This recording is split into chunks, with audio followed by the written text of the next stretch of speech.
Hey, what's going on, everyone? Mike here, and this is the P and F report. Since George is missing, I'm here with Mike Franco, Global Voodoo, and it's the late show because the Cavs played. So we're just gonna hang out tonight, talk reselling, answer questions, whatever else.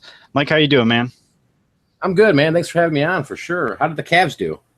They lost, which I was going to talk about in a second. Actually, I'm going to knock out two topics that are not reselling related right from the beginning, so I can get them out of the way before those sit in my head the whole time. I try to make sure the show is about reselling. But first of all, the Cavs lost, which sucked horribly. I was actually really angry because the whole game was a mess, and I was going to do the show and just come in here, but then I watched the E3 reveal for Fallout 4. I don't know if any of you guys are Fallout fans, but it was freaking phenomenal.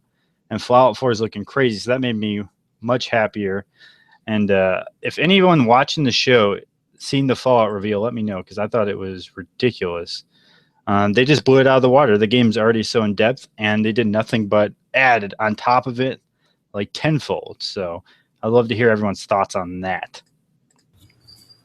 Did you happen to see the Fallout 4 reveal that was just revealed?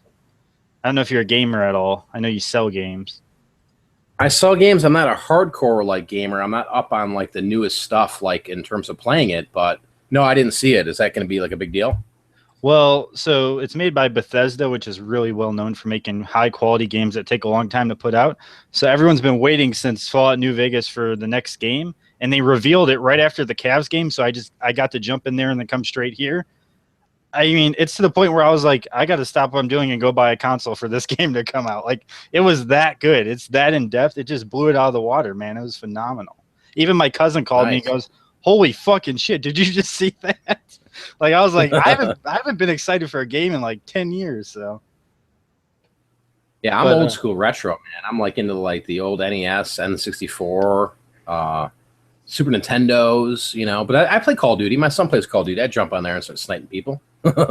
Yeah, I hear you. So I think it's actually a good opportunity, since you're here, we could talk about video games a lot. George doesn't know much about them, which is fine. But you know, I did the show, the meet and greet with Chad on Tuesday, and I got to talk about them. But I realized, like, when you sell video games, it's hard to articulate what you do. You know what I mean? Like, it's hard to explain almost. A tactic I use, I want to know what you do if like you're thrifting and stuff to see if games are worth money. I try to remember labels. Like, people think I'm crazy, but like I remember just the design of the label. Like, it sits in my head better than the name, so I can see a label and go, I think that's rare, I'm gonna pick it up. Like, how do you memorize all the games? Because there's so many games. I mean, it's hard to sell video games. There's 20 years of consoles plus, so it's hard to remember that stuff. Oh, look, George appeared.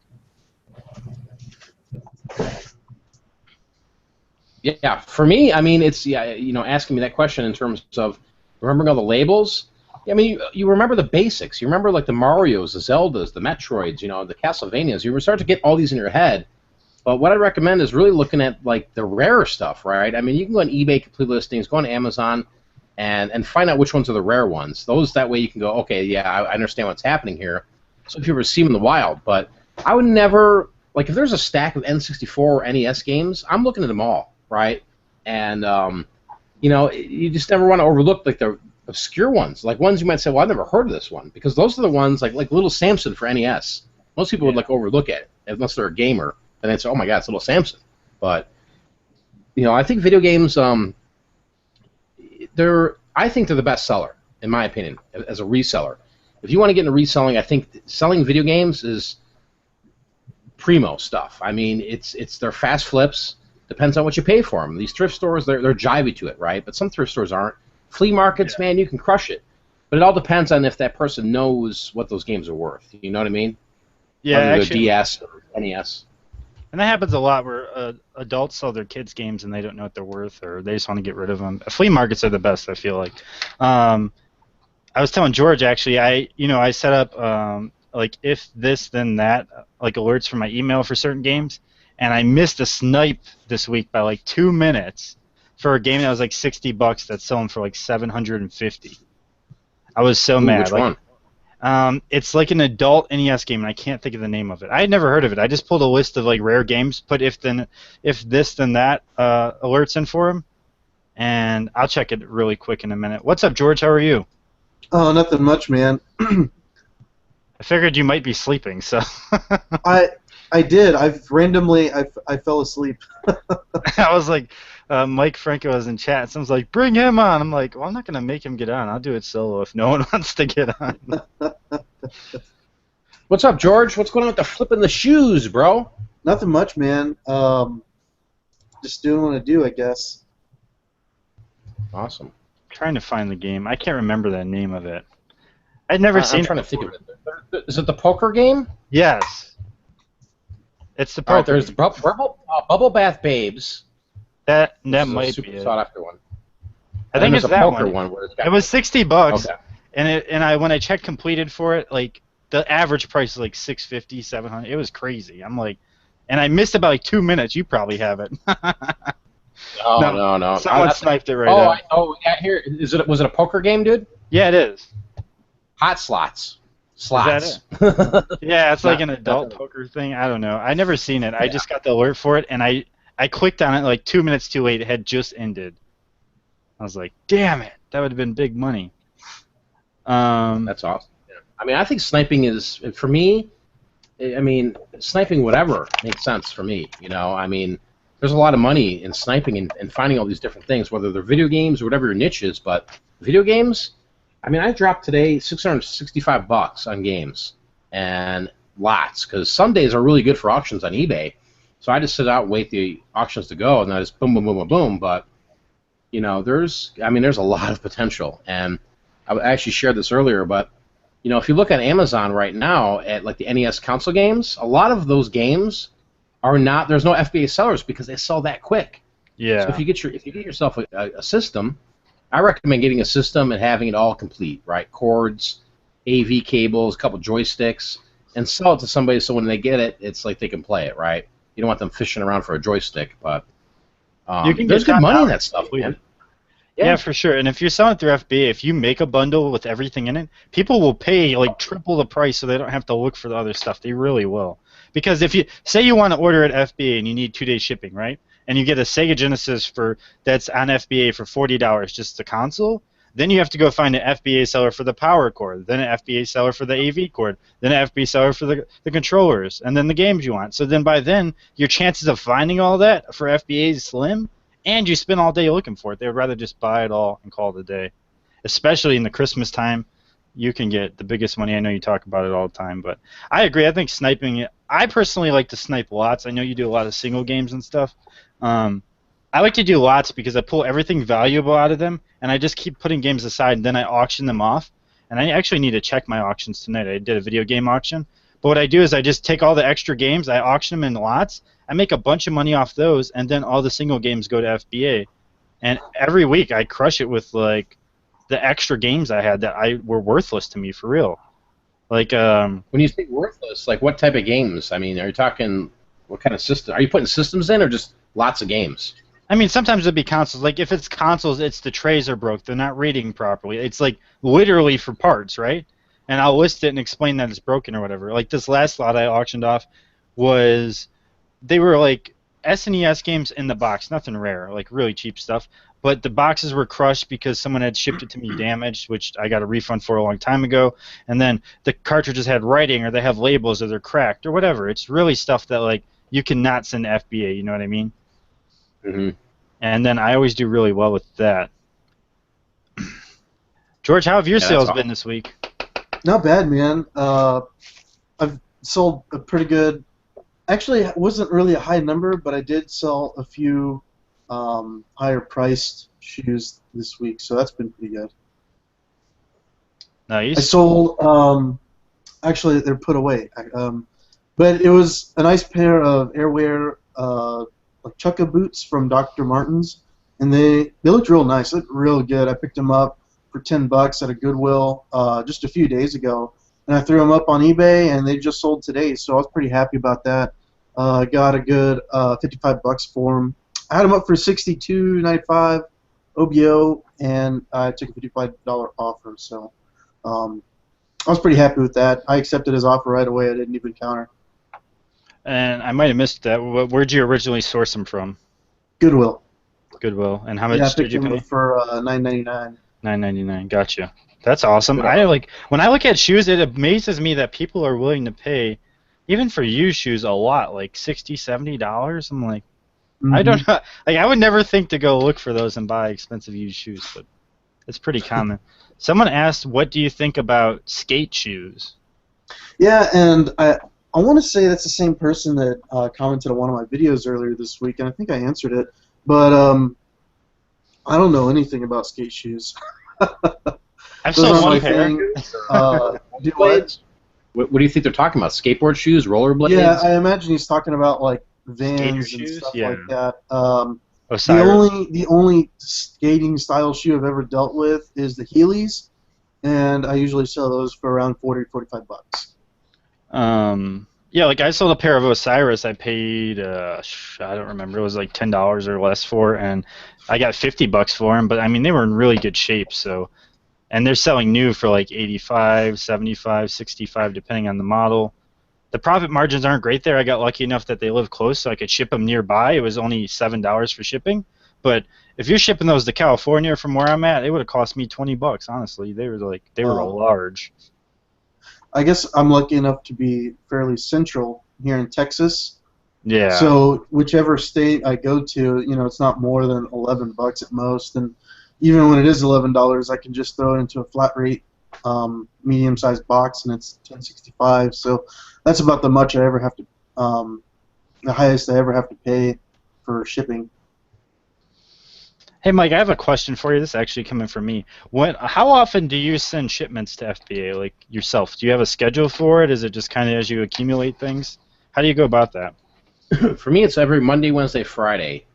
I try to have a schedule like that so we get the stuff in, because I'm always sourcing for Amazon, whether it's online or in stores, and it's just my schedule there.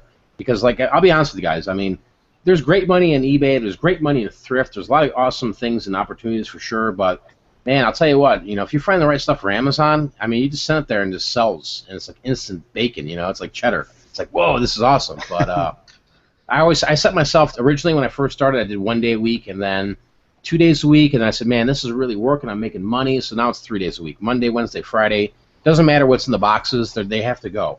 So Monday shipments go out Tuesday, Wednesday shipments go out Thursday, Fridays go out Saturday.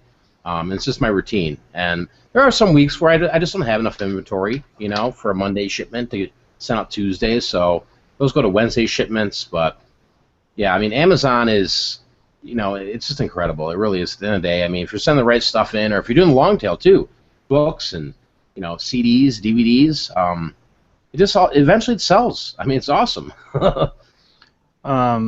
That's awesome. That's a lot of shipments, actually. That's a lot of work to pack it all up and all that. I know that you said you have people that help you with certain things. Do you do all the sourcing yourself? Is that like a solo venture, basically? Yeah, most of the time, for this time of year, I'm out there sourcing myself. When it comes to like November, December, I've got a couple teams of people that I go out and say, listen, this is what I'm looking for. Find it. I give them like hot lists.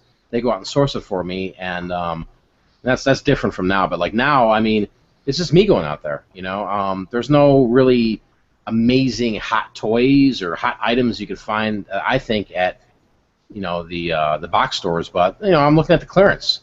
I'm going after the clearance. But then again, it's just finding out, like for me, I've got 2 workers that come in, they help me. They do all the eBay stuff for me. They do all the Amazon stuff for me. I'm pretty much just out there sourcing and buying. So I'm like in the morning times. Like this morning I woke up and I spent like $600 on these Nintendo stuff, and I'm done for the day. I'm done buying. Tomorrow I'll wake up, I'll go out to maybe one thrift store, see where it's at. Out here, it's not like I can go spend $1,000 at a thrift store. It's pretty hard and difficult to do that. And then it's the return of my money. If I go spend $1,000 at a thrift store, and if I'm finding the right stuff, that could be $10,000, $13,000. So like, for me, that's just too much stuff. It's going to take too much time to list. So I'd rather go to like a Big Lots or Kmart, or just go online and snipe video games or action figures or certain things like ties, and I always snipe ties and Contra T-shirts, stuff like that. But yeah, just finding systems. And there's actually a question that goes in line with this, and I'll answer, and then you guys can chime in. I know George has mentioned trying to snipe shoe lots and stuff. It hasn't worked too well. But Christine asked, is sniping beneficial for all categories or mostly just games? Are there other categories worthwhile for sniping or not so much? Obviously, video games is a big one because they're small, they're easy to ship, they're easy to lot together. Like when people buy games, or they're selling their kids games or whatever, no one like carries one video game. You know, they have consoles, they have controllers, they have cables, they have all this stuff, and you can find a lot of people selling them that don't know anything about them. I definitely know people do well sniping shirts. Honestly, I don't know what else you could look for. I guess like vintage concert books and photos and all that stuff, but I don't get into that stuff too much. George, have you had any success sniping like shoe lots or not really? I know they're heavy is the main issue.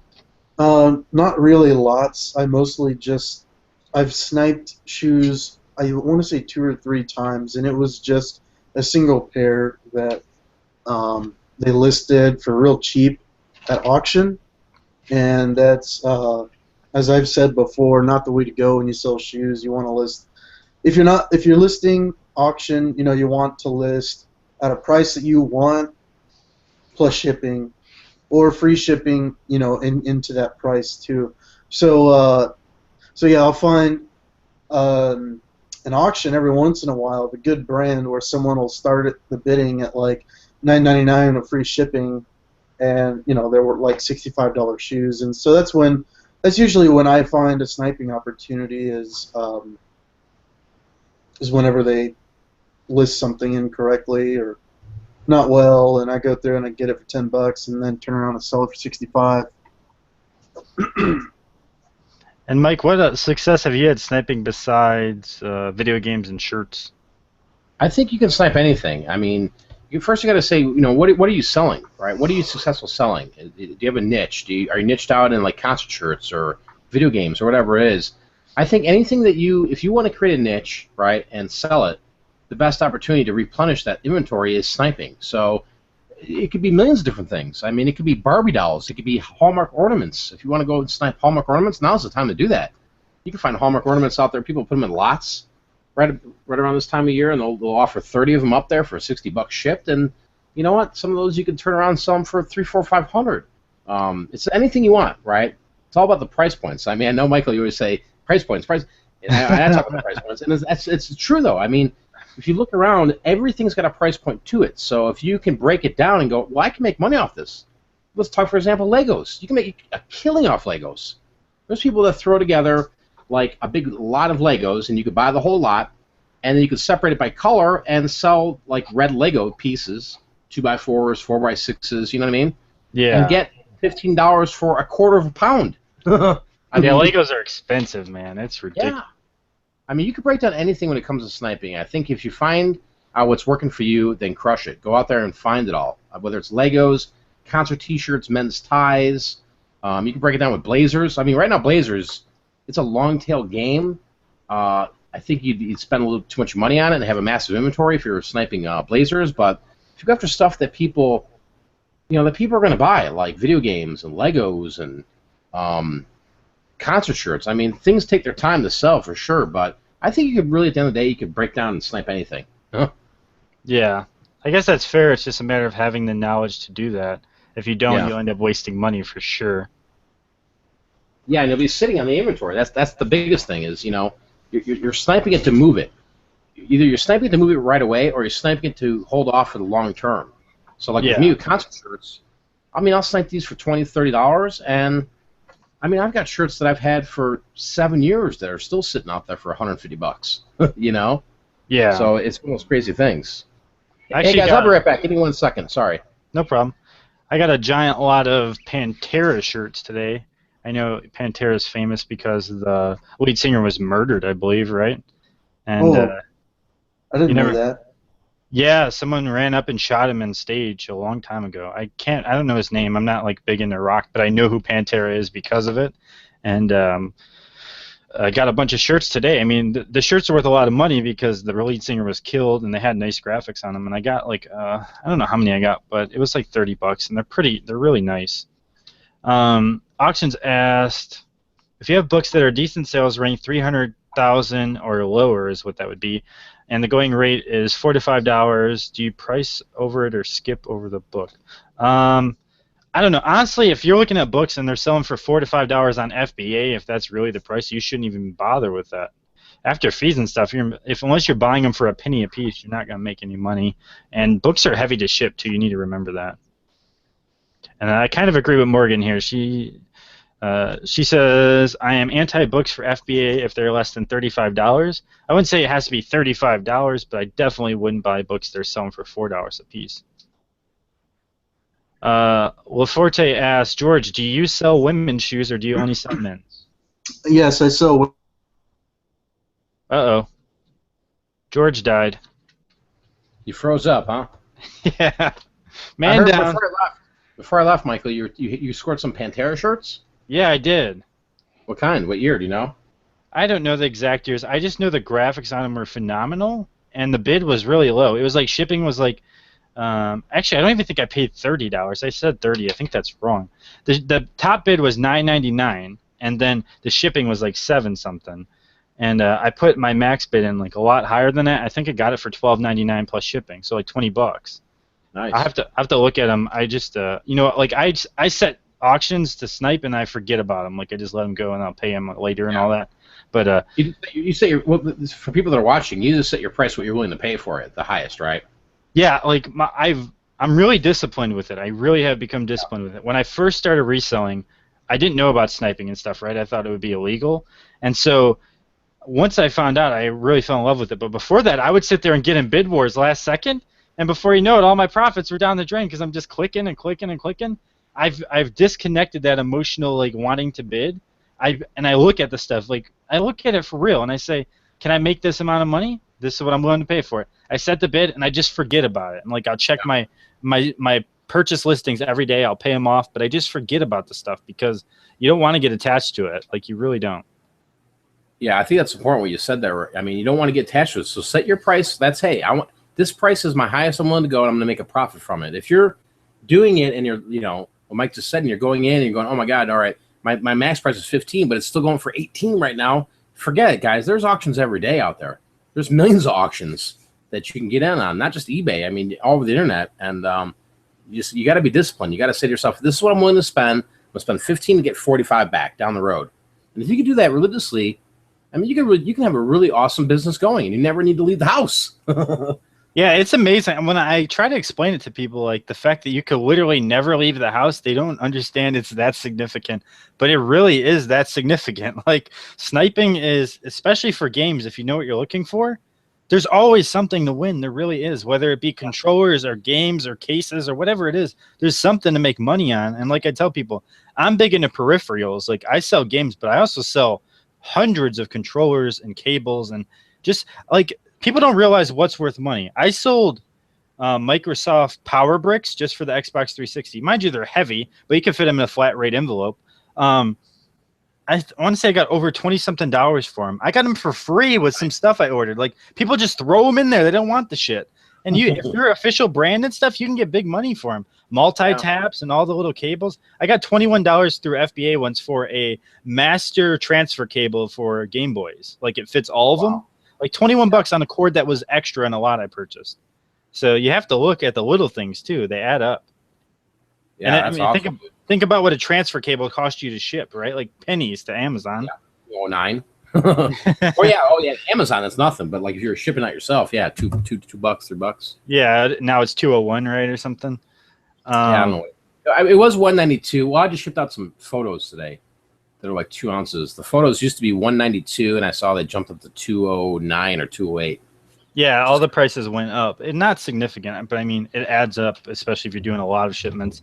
Hammer asked, why do you guys sell vintage games? Don't they do better, or do they do better than Xbox 360, PS3, Xbox One, PS4? For me, it's a matter of like when I started selling games. First of all, most people don't know this. I started eBay in a different account, actually, and I sold pocket knives. That's how I first started, as I sold pocket knives I got from a wholesaler. And I did it for like a year, and I did fine, but I realized that there's some liability issues there, right? Like if someone buys your knife and kills someone with it, and you sold it without permits and stuff, you can get in trouble for that stuff. Yeah. So I was like, real quick, I decided to shift gears, and I inherited my dad's retro game collection, and I just realized that I watched him buy these games for $5 at the store, yet I could sell them for $40, $50 online.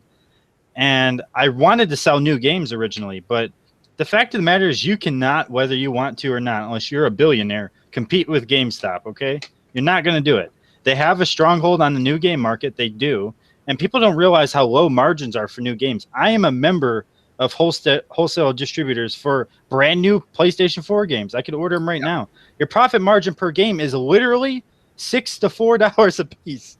Like, you're spending $54 to make $6. That's not a good investment for a small business person. That's just not. That's why people stay away from new games. And I don't stay away from new games. If I come across them at a good deal, I'll pick them up. But it's never going to be your main source because they're always worth top dollar. They just are. Do you deal with any new consoles at all? I know you're in the retro a lot. Yeah, I do. I mean, I'm a big video gamer, so I've got ads out there. I have a local Facebook group that I developed, I owned, right? I mean, I just put it out there for my city, and that's how I get the deals. But I have want ads out there, so I know what GameStop's willing to pay for every single game that they have. So I am like $1 to $2 higher, right? And you got to remember when they buy these games, I mean, their margins are pretty slim. But when it comes to the used, if they're new, they'll give you more. But if it's used, I mean, we all know this. I mean, this may sound crazy, but they kind of rape you. Oh, they do. Rape you with the games. So that's where they're making their money, and they're just reflipping them. They'll go out there and buy a Call of Duty Ghost for $3, and you could sell for $10. That's not really the biggest Call of Duty game out there, but so I have these ads and want lists that are out there, and I've got spreadsheets that tell me what these games, what GameStop pays for them, and then what they sell on Amazon. I'm not going to sell these games. I don't sell any game on eBay unless there's something wrong with the game. It's got a bad label. I throw everything to Amazon. But if it's accessories, a bunch of stuff that I can't sell on Amazon, then I lot it up. But if you can, trust me, there's a lot of people doing this. People say Craigslist, man, I can't find any games. Yeah, because it's hardcore. There's some hardcore gamers out there, hardcore collectors. But what I've always done is, like I said, I have a list from GameStop. I know exactly what they pay. So when people contact me and say, here's the games, I tell them the price. And a lot of times, I'll be honest with you guys, they get mad. Oh, that's a joke. That's a ripoff. I said, is it? Is it a ripoff? Go to GameStop and let me know. Yeah. And a lot of times they come back and they go, oh, Nikes. Yeah, you're going to give me $2 more. Yeah, no, for sure. And GameStop, first of all, a family member of mine is a manager at GameStop, okay? So I understand how it works very well. That's how I know how much they make per game and stuff. And it's very slim and for new games. And for used games, they actually have like a policy. There's like an algorithm that runs to tell them how much they're going to pay you for it. It's literally they have to make in profit like almost 4 times what they paid you for it. Like they will not even bother to buy it if they can't make 4 times what they're going to give you for it. And people go in there all the time and still trade in their games. And my cousin always says, literally they make all of their money on used games, almost all of it. And they send them to like all disc. They just send and get repaired to one company, and they ship them all back in mirror condition, perfect. Like it's a giant monopoly on the used games, the newer ones for sure. And George, you can finish answering your question now. What are you doing with your camera? I was just adjusting it. Yeah, sorry about that. My computer froze.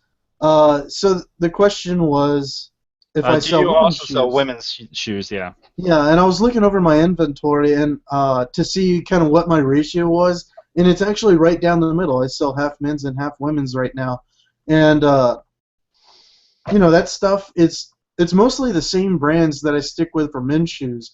I tend to find the same brands in women's shoes.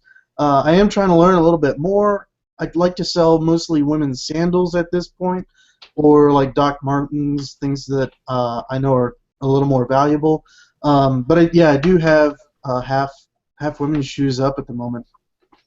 Gotcha. And that makes sense. I mean, I think it's always good to have a good mix of things, like if you're in clothing and stuff, because there's different people shopping at all different times. More importantly, I noticed with selling just shirts and stuff, I've done better with auctioning them, funny enough, but you have to have a lot of listings up, right? Like you can't have, I get this all the time. People message me and go, oh, my income on eBay isn't enough to do this full time. How do people do this? And then I look and they have like 50 listings. Like I don't even have a lot of listings on eBay because I focus mostly on FBA now, but you don't realize how minimal that is on the entirety of eBay, all right? Like millions upon millions of listings, and you have 50 of them. You got to get like some market share there. You got to have a lot of listings. You get a lot more exposure. Plus, if you list consistently, it really helps draw people in. And there's a lot of talk about how new listings and listings that are ending get more views. That's completely true. It really is. If you go look at eBay and you search, first thing you're going to see is new listings pop up at the top, and then after that you'll see ending soonest. That's how they organize it. So it's good to be on a consistent schedule and all that.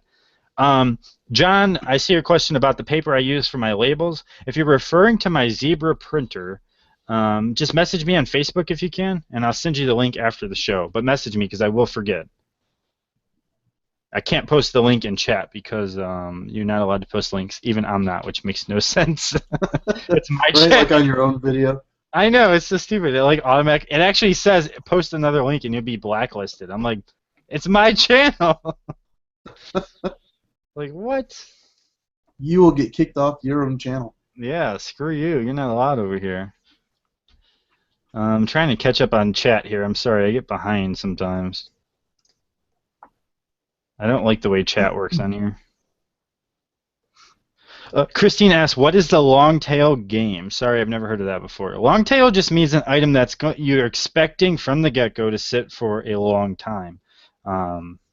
For a long tail, it can be different for different people. Mike said he has something listed for 7 years. Long tail for me is like 3 months, right? Like I would not even 7 years? No, dude, I haven't even been reselling for 7 years. Mike has a shirt older than my reselling game.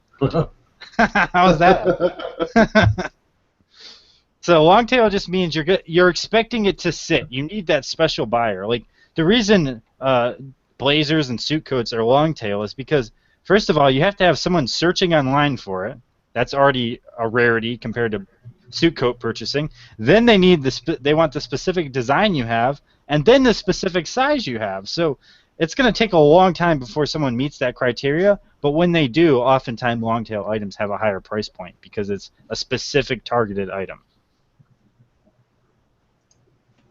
Yeah, I agree. I mean, I think, it depends what your business model is. I mean, for me, I just buy everything I see, and I try to, it's all price pointed out. So you mentioned earlier, Michael, you were saying some of these people that have like 50 items in their eBay store, it's just not going to happen. I mean, if you have 50 items in your eBay store, and depending what your price points are, it's going to be hard for you to make a living doing that. Honestly, you got to build it up. And once you start building it up and you start building this inventory up, you're going to sell more and more and more.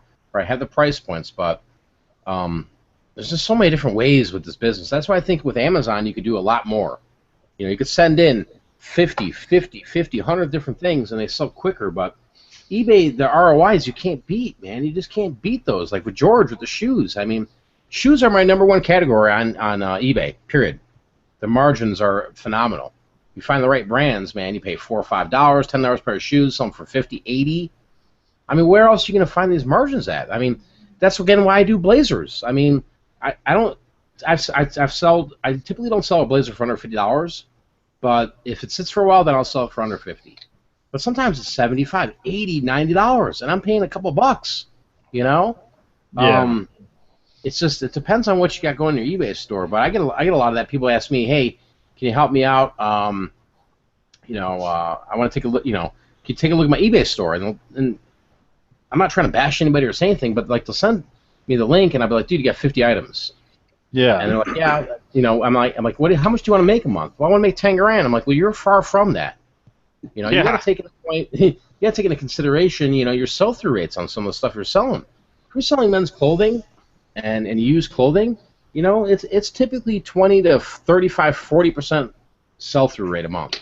So in order for you to get to 10,000, you got to have a lot of listings out there. That means a lot of work, a lot of listing, a lot of photographs. So, just different games and different, I think a lot of people think that this is just so easy, like you can just go in and crush it tomorrow morning and make 10 grand. You don't.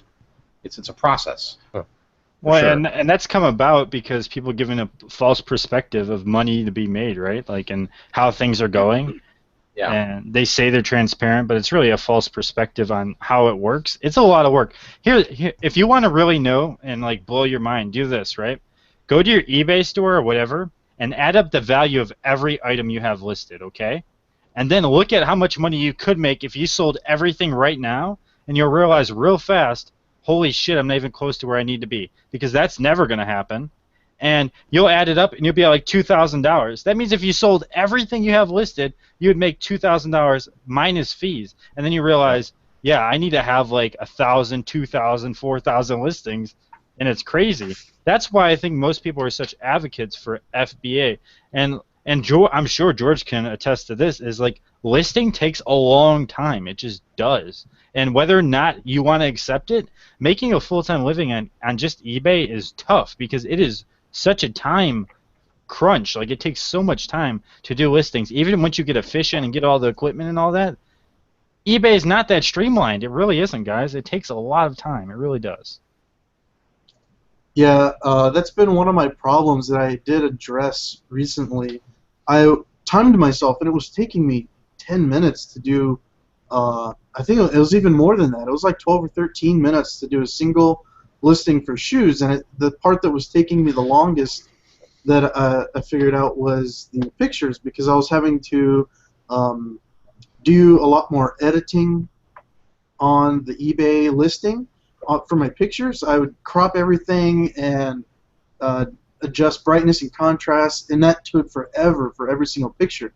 So I decided to cut down the number of pictures that I do per listing, and make it to where I'm not having to crop the images. And so that cut my time down. I haven't timed it. I know it doesn't take me nearly as long, but I did, I figured out what was taking me the longest, and I fixed it. So that's what I did there.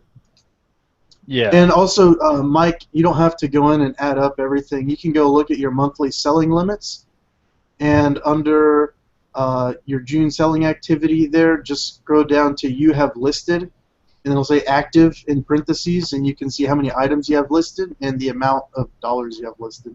Yeah. Oh, okay. And there you go.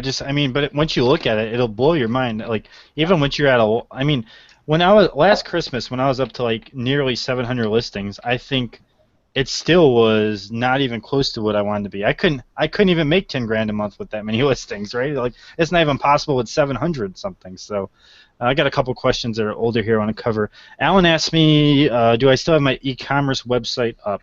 No, so I opened an e-commerce site last October, maybe November, selling video games, and it actually went pretty well. It was on Shopify, but there's a lot of monthly fees involved and stuff, and you have to advertise and get the site out there and get a following on Facebook and all that stuff. It went pretty well for Christmas season, but I just closed it into the new year because there was a couple months at the beginning of the year where I didn't even have anything listed, or I wasn't listing because I had to remove my office back to Strongsville, so I just closed it. So it's not open. And Andrew asked, what's going on with the comic books? Well, most of them are sold. I didn't make like a giant profit on them. I definitely made a profit. I don't know exactly what it would be right now. I could talk about it more in a video. I'll try and write it down and remember to mention exact numbers. But for the most part, they're gone. I still have a stack of them, and some are listed, but nothing crazy. There's a couple rare ones I need to auction off that are signed by like famous artists and stuff. Did you ever think about getting those certified, or? They're in a position where they're not in good enough condition to be certified, but they're not in bad enough condition to be a huge issue either. You know what I mean?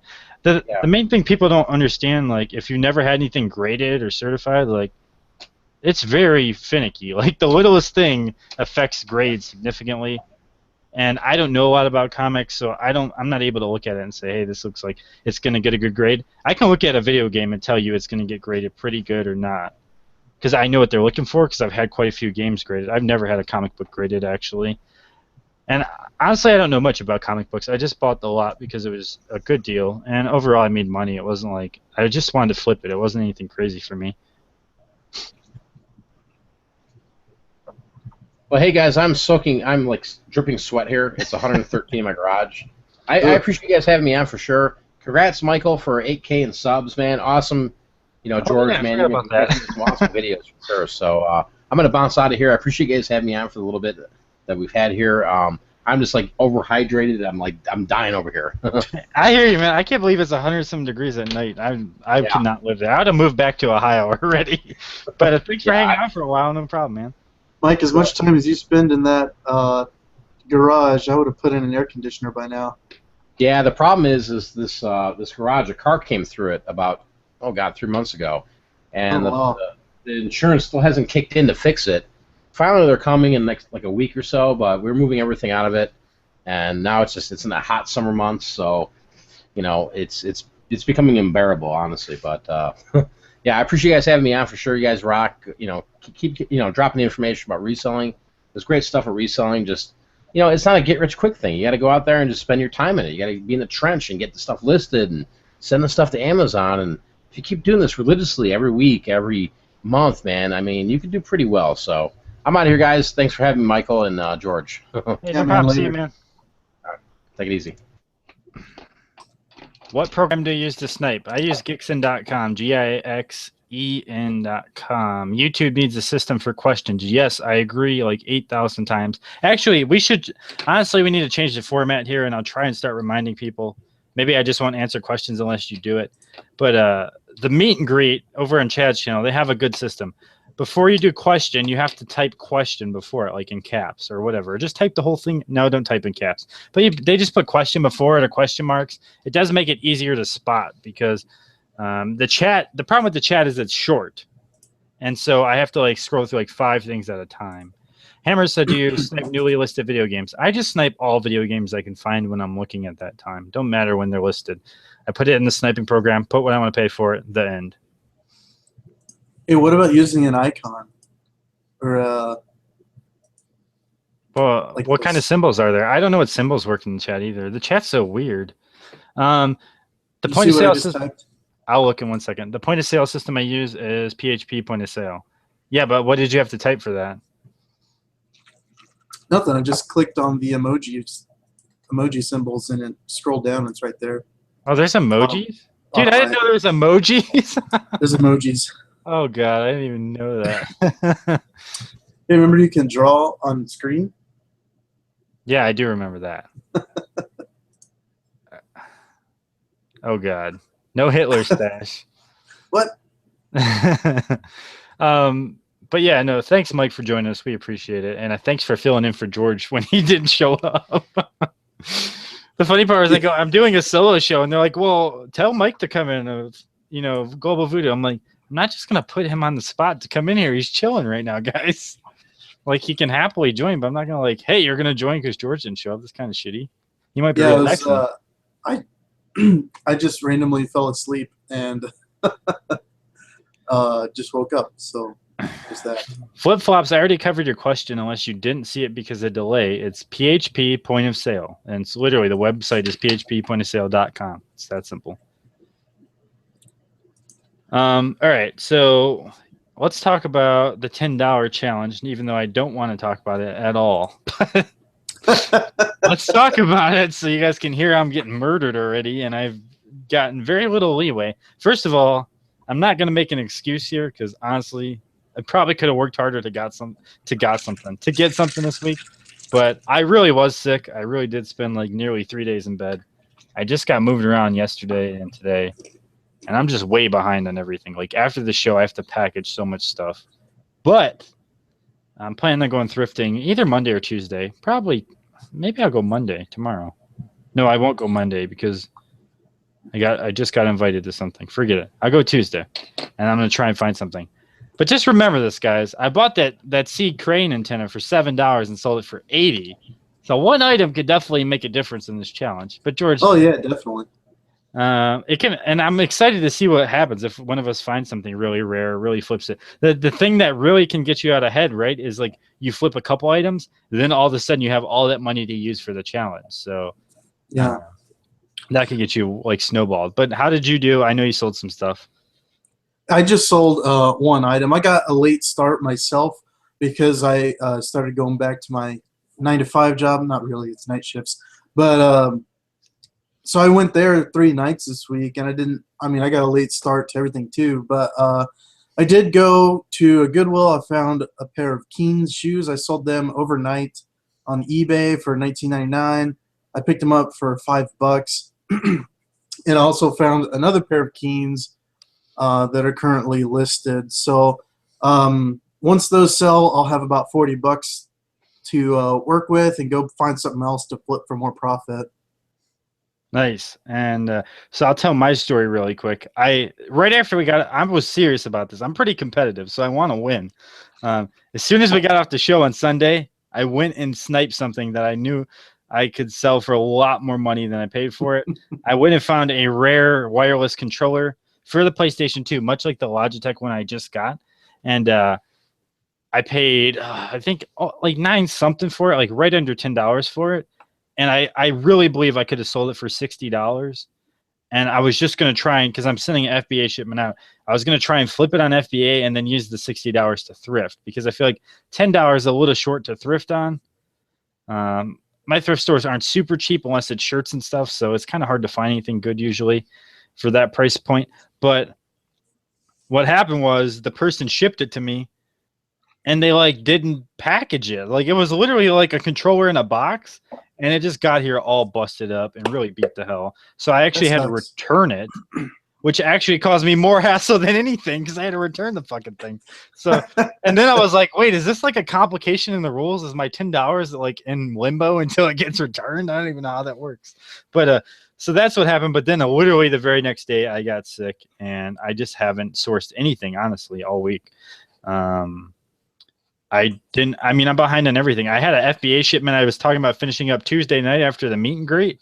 I fell asleep right after the show, and I'm literally packing it up tonight. So I'm far behind. Not that that's a good excuse, because it's not. One of the main issues and luxuries of working for yourself is like, if you want to take a break, you can, but you realize really fast how much the work piles up. Like it really, once I'm behind a couple days, it's really hard for me to get caught back up. Not only because of like business, but because of Facebook and YouTube comments and messages and all this other stuff that I deal with on a daily basis. And then before I know it, I'm like 4 days behind on YouTube comments, and like there's like 100 messages on Facebook for me to answer. So I try to stay caught up with all of it, so it's like manageable on a whole level, but it happens, I guess. So far you're way out front. I have $10. You know, I don't feel like I'm that far out front. I said $20 for those shoes, but that was with free shipping, so I'm gonna have to deduct that $5.35 for shipping, because I don't think we should count that. I agree that it shouldn't be counted, but the reason I did gross sales was only because it makes it simple. I agree what you're saying, and then I realized someone could do this, right? But this just makes them a scumbag, so I'm not worried about that. But they could just go and flip stuff for its value, right? Like they can find something and just flip it really cheap over and over, and they would have the most gross sales. But it's not like we're not competing for anything here, right? It's a competition to compete. Yeah. And it started with you and I trust that you're going to tell me the true numbers, and you trust that I'll tell you the true numbers. So it's a friendly competition. I'm not worried about all of the little details. It gets way too complicated then. Then I'm sitting there calculating everything out, and I don't want to have to sit every week and calculate everything out. I'd rather just look at it, say, I turned $10 into 150 gross sales. That's nice. Move on from there and go forward. Like, it's easier that way for everyone. And I agree, technically shipping shouldn't count, but neither should eBay fees or PayPal fees, and then it just gets crazy. So I'm just like, it's gross sales. That's how we do it. So whatever you sold is how much you made so far. Cool. And I just decided that's the easiest way to keep track of it, because otherwise then I have there's a lot of people that posted that they wanted to join the challenge. So then I'm keeping track of 20 people's fucking fees and stuff. I'm like, no thanks. We don't need to keep track of everybody else's. I mean, I think as long as if people really like doing this, we can make it a thing, you know. And we could just create a base set of rules, you know. Just don't worry about your PayPal or eBay fees. Just deduct shipping or something like that. Because I don't know, it just seems like shipping would be a bigger cost than anything. Yeah. So I think that'd be pretty cool. This is also the first one we're doing, right? So let's do this one, see how it works, tweak the rules, and it can go on forever. We can do this for years. Like, it could be a fun challenge. We could be 90 years old. Like, remember the $10 challenge? Hopefully at that point we're playing the $100,000 challenge. That would be awesome. Like, that's chump change at the time. And while we're up to 50 viewers right now, so thanks so much. Like, it's a late show for all of you guys to be on this time. The Red Banner said, "Orange is the new black. New season just started, and I have a spare bedroom full of stuff to do." By the way, just so you know how sick I am, I already finished the entire new season of Orange is the New Black. So did I. That's how much I was in bed. I just literally, the first day it was out, I just laid there and watched it. Overall, I thought the season was good. I didn't think it was like, it didn't blow my mind. It wasn't phenomenal. It was good. But I mean, I felt like the first 2 seasons had like that she's new in prison aspect. So it was a lot funnier. And I don't know. I feel like it's getting repetitive because It's almost like a Breaking Bad channel or episode now, where she's getting into worse things. well, yeah, it's just like, I don't know. And also, is Alex dead? Did she get just beat up, or I wonder if she got killed? Dude, you can't put spoilers in a video. Forgot about that. Wow, you're gonna get me so yelled at now. No, I apologize so much for spoilers. I mean, Alex is doing great. I'm just saying. No, but one of the main issues, I forgot. I just lost complete. What am I talking about right now? Oh, one of the main issues with the show is like when she first goes to prison, you're curious, like, what's it like in prison? So you're like going on the journey with her. And now it's like, well, you know what it's like in prison. You already know all the characters. It's all the same. Like they only introduced so many new characters, only a few of them. So Yeah. if you guys have any questions, let us know because I am going to start wrapping up soon just because I have a bunch of stuff to do and I'm exhaustedly tired myself. Did you see the Cavs game, George, or no? I haven't watched any of it. Yep, screw off. That's how much I care. I hear you. I did make a video today about my storage stuff back here and kind of how I organize. Oh, more important topics. Did you watch the Fallout? You were sleeping. You didn't see the Fallout 4 reveal. I know you play Fallout. He froze again. Why? Why does God hate me? Well, anyways, George does play Fallout. I know that for a fact because he told me he was playing New Vegas, and I wanted to hear his thoughts on that. But I'm going to wrap up, so if you have questions, right now is your chance, for real. Andrew, I don't know if George sells youth shoes. I know he sold a couple of pairs, but I don't think it's like his main staple. As you can see, he's frozen in place.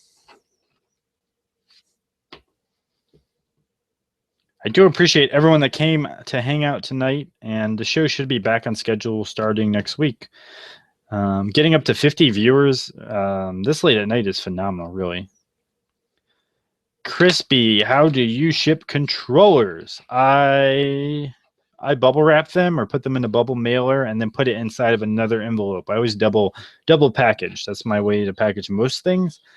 And if they're going to FBA, I just polybag them, make sure they get there safe, and then it's their problem once they get there. I've never seen the In-Betweeners B. Is it pretty good?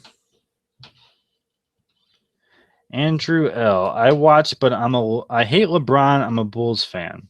Well, it's fine that you're a Bulls fan, but I don't know why you hate LeBron if you're a Bulls fan. I will say, you can say what you want, but the Bulls played pretty dirty in that series, bud.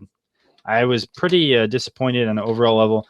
I thought Derrick Rose was pretty clean himself, but that was a bunch of roughnecks in those games.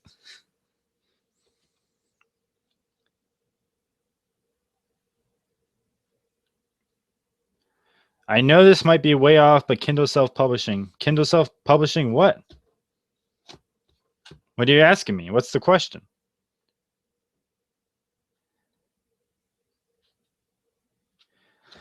John Johnson, what's the best thing I got this week? Well, honestly, I didn't source. I mean, I'm not like when I say I was sick, it wasn't if I have a cold or something, I work. It's not like I was a chef. Like you had to go to work unless you were dying. I was sick, like I couldn't eat for 3 days because I was very, very sick, like throwing up, diarrhea, obviously all that stuff. I had like a very severe stomach flu. So I just laid in bed for 3 days. So I didn't do much this week. So there was no best thing I found this week. The best part of my week, I guess, was, I don't know, this show as of right now, for real, and watching the Cavs game. I mean, I love watching basketball. I really like the Cavs, and whether or not we lose, I really enjoy it. Like I get into the games. I'm yelling, I'm screaming. I'm just having a great time. I'm a big sports fan. I really am. Whether or not people would notice that, I really get into the game. Like, last time we went to the Indians game live, I was freaking out, man. I was standing up, yelling, calling shots, like everything.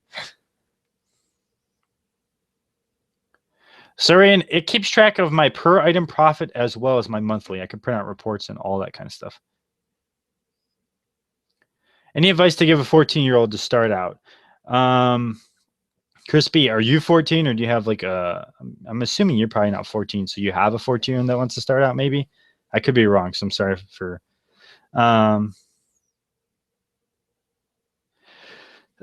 but I think there's a few points of advice. Stay humble is my number one advice to everyone. Stay humble. Keep your mind on the prize, right? Focus on working hard. It really is so important to learn to be humble. It is.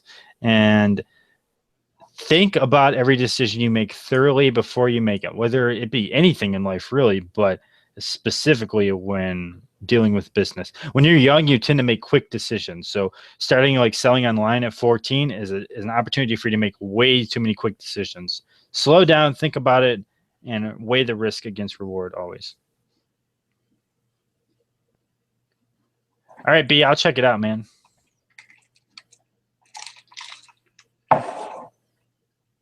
The red banner, you don't bubble wrap for FBA. I was wondering how much protection I need for loose items. This is a misconception everyone has, guys.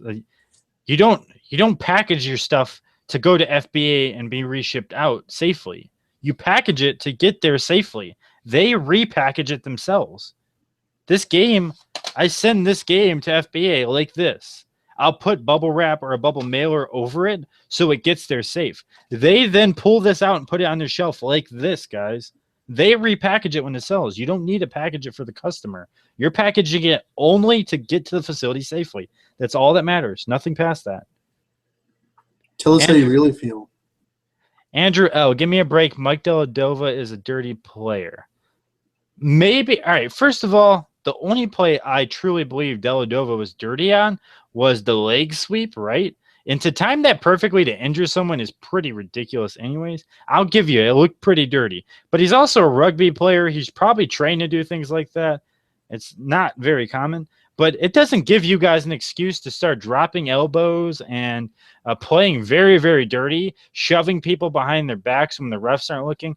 A lot of the stuff that happened, you guys use Deladova as an excuse to play dirty the whole series. And that's complete bullshit. You can't use that as an excuse. If you're risking injuring other players because of one player's actions, then you just are as bad as that guy, honestly, and your whole team did it. So I don't think that's okay. It wasn't like LeBron and the other guys jumped in and helped play dirty. Deladova made a choice. Was it the right one? Maybe not. I'm not here to say. But then you're okay with your whole team acting that way? No way. That's the mentality of one person did it, we can all do it, and that's a bullshit mentality. Sorry, I was having question time. I thought you weren't coming back. Yeah, no, for sure. Cavs are in a tough spot. They have 7 guys. Only 3 of them are truly talented. Like, let's be honest here. The other guys are really fill-ins, and they're having a tough time. If the Cavs win this championship, it will be an absolute miracle. Honest to God, I'm a huge Cavs fan. I want them to win from the bottom of my heart. I don't know if they can do it. It's too tough. Stephen Curry is by far the most phenomenal shooter I've ever seen. The other day I was like, I don't know if he can be better than Larry Bird. And then he was shooting tonight. The dude makes fucking everything. Triple team, guy in his face, falling backwards, foul, doesn't miss ever, and it's nothing but net every time. Dude is phenomenal, for real.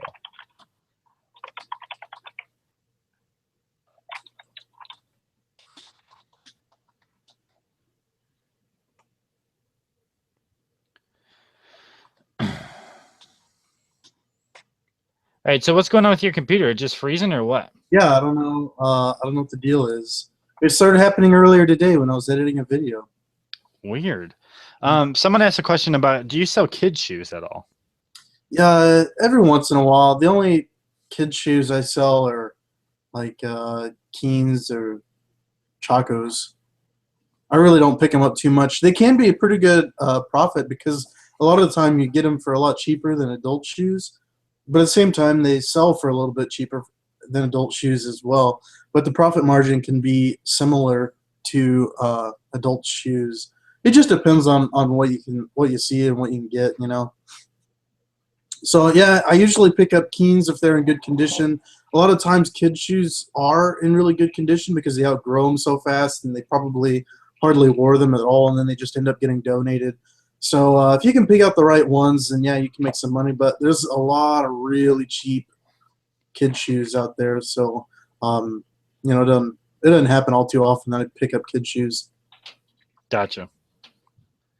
What do you know about small item sales that Amazon wants you to sell merchant fulfilled? Is it worth it? I feel like merchant fulfilled is often worth it. I've done very well with it, so it's always worth a try for sure. No, I don't use QuickBooks. George does. I do not. I use a point of sale system, and that's all. That's all I need. I use GoDaddy bookkeeping. Christine, yes, the owner. All right, first of all, the reason I use PHP point of sale is because of the own. Like I literally use it because of the owners. That's why. Originally, when I first found the software, it was half the price it is now. I called. The guy's name is Chris. He was phenomenally helpful. So nice. He actually made tweaks to the system for me, and that's why I started using it. You're right. It really is. Very nice guy, and thanks for telling him that I deserve a commission, because I do like talk about them constantly. But they're a small business, so it's not like I don't shake them down like, hey, you guys owe me money for selling your product, because I really do help sell it. I know a lot of people that use it because of me, but I believe in it. And I've got a system for eBay and Amazon that works perfectly with it, and the customer support and the owner is really a nice guy. That's why I continue to support them. I like supporting small business always, any chance I can get.